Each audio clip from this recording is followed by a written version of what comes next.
you guys, I just want to let's just chit chat a bit. So something happened. This is night already. Like this is past 9. So something happened today. I needed to make this video earlier on, but I was not in the mood and I was caught up with a lot of other activities.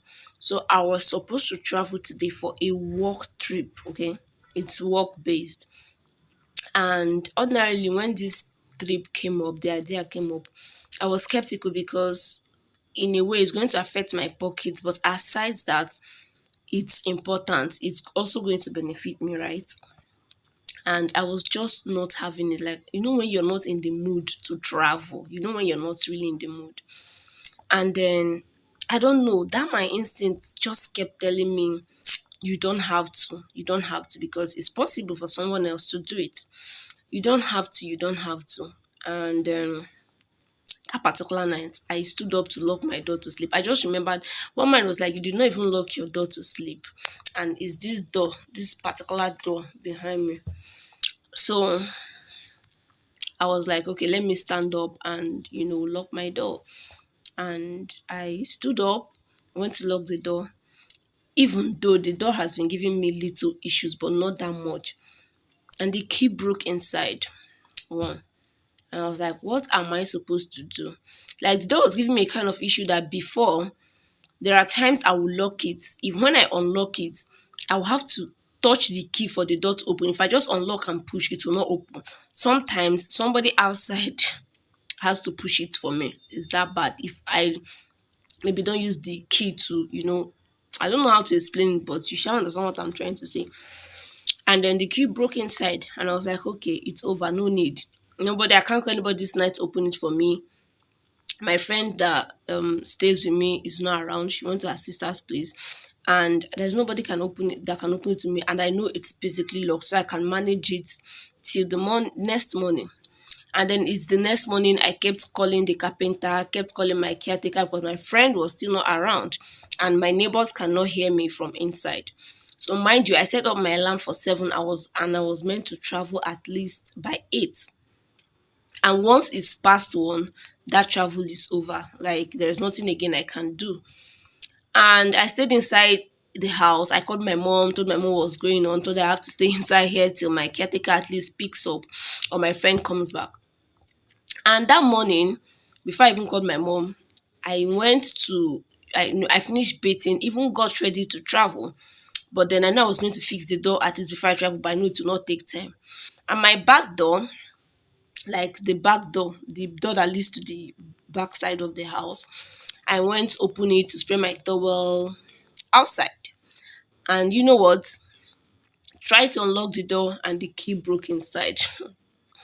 It was funny. This is what I'm telling you guys. It was funny. I'm going to insert the clips. Like, I took clips when the carpenter came at home, and it broke also. And I was like, wow.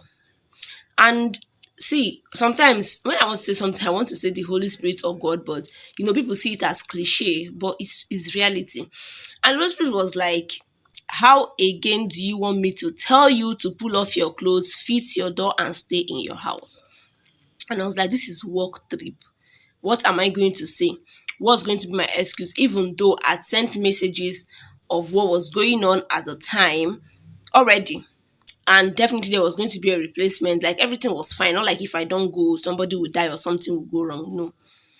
So Holy Spirit was like, if you step out of this door, now you sabi.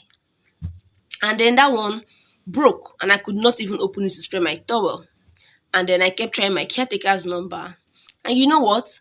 My caretaker picked. People might think this is a joke. I stayed indoors. I took cornflakes. I took golden marbles. I was super fragged out and hungry. You know that hunger you wake up with when you wake up in the morning. Like, the hunger passed over to the next morning. That's kind of hunger I woke up with. I had to take golden morning. I had to take cornflakes. And then my caretaker picked his call at exactly 2:30 p.m. And mind you, by 1, this work trip, everything is over. And then he picked, and then the carpenter came, started his work, told me the things that it was going to cost. Everything came out 18,000 naira to fix the door. I was so angry. I was so bad. I called my mom again. I was telling my mom on phone, I cannot believe I'm going to spend this amount for something I did not bargain for. I went downstairs. I talked to my landlord. Thank God, thankfully he was around. And I was ranting, saying when I entered, I told you this door, I didn't, those kind of things. And he made it clear that I was going to fix it myself. And people have been doing like it's their norm here that anything that spoils in the house once you pack in, it's your responsibility because you cannot pass it on to the next person that might want to rent the house. And I was like, okay, it was going to cost me 18,000, and I transferred to the carpenter guy. Asked him, go get the things you need. He said he was going to service that the what did he call it? Um, that the cylinder was bad, blah blah blah. A lot of things he was saying that I don't know if it's true or not, but I was just tired. And I gave it out. And when I called my mom, I was ranting, Mommy, I'm so angry. This one, that one. You see the amount I spent. And my mom laughed because she knew I was also going to travel. And she was like, something can actually take your life, and maybe the medical bill, let's say, okay, not my life, but maybe it will cost me a medical bill of more than that. Just be fine, just take it, just sip it in at as it has just come to you. And at that moment I began to think about paying attention to the voice of God. And sometimes I know we African parents, we laugh at them because anything that happened they make it so spiritual, but these things are real.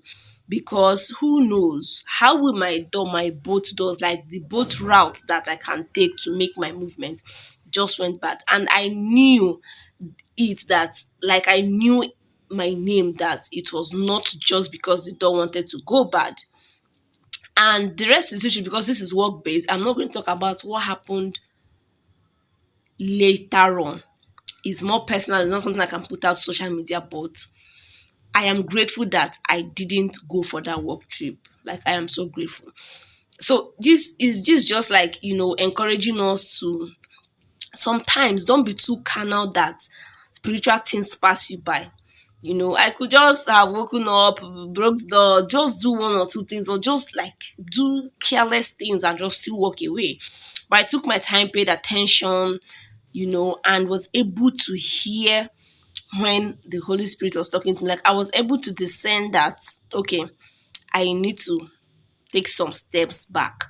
Anyway, I've been talking for like 7 minutes. I just thought to share this out here, and just, I share anything and everything. Anyway, that was just it. And but later on, when I was done fixing the door, I needed to go get some important things, and I stepped out. I prayed, I stepped out, and you're going to see the rest of the clip of.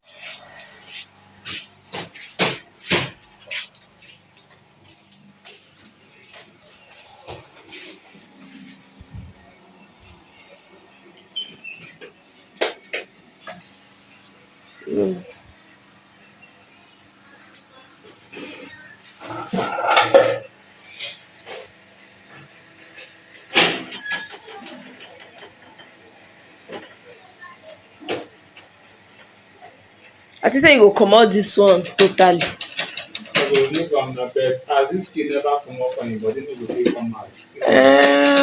Okay. But are we sure that key will come out? No go come. Okay.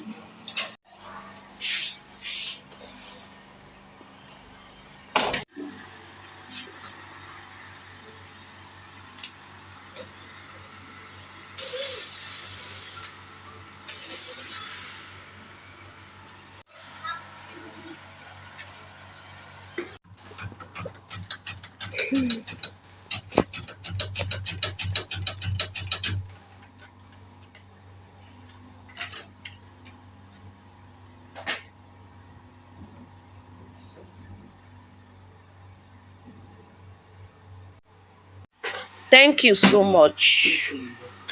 So now you have my WhatsApp number now. Yes.